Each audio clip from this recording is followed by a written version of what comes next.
So ayun guys, nag-rank ako sa Classic. At nakalaban ko ang impostor ni Miyuki. Kaya chinat ko na agad. Legit ba Miyuki? Yung TikToker sa Messenger.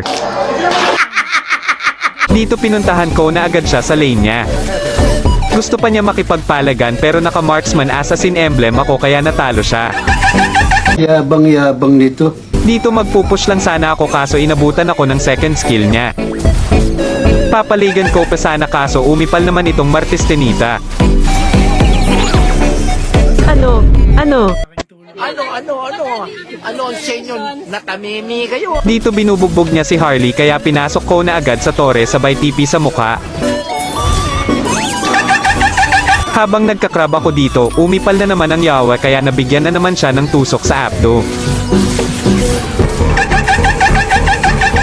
Ihina nyo. Dito nagbow blue buff si Mia Khalifa kaya inintay ko siya pumunta sa repolyo.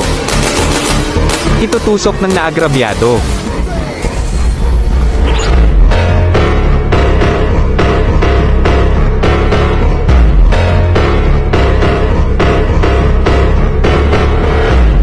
Dito magta-turtle na sana ako kaso di umakyat si Harley nang biglang lumabas bigla si Mia Khalifa.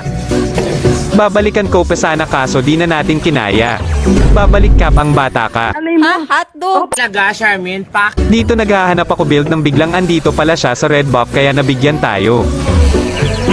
Dito kakatapos ko lang mag-clear sa baba nang bigla na lang akong nawala.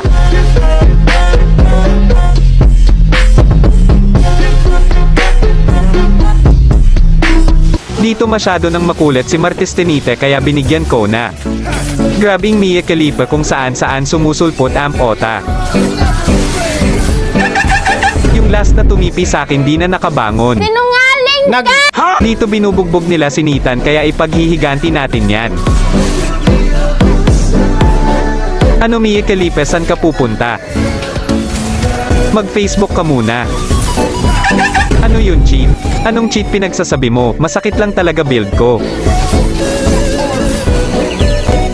Dito pinauna ako sa Lord ni Harley nang nawala na lang ako bigla yawa. Dito magre-red buff lang sana ako kaso andito na naman pala si Mia Khalifa. Kaya babawian ko na lang itong dalawang makulit na ta.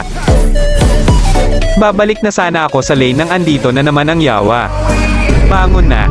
Singot ka ng utot nang gumaling ka. Dito mag-dep lang sana ako sa mid lane nang bigla na naman akong nawala sa mapa.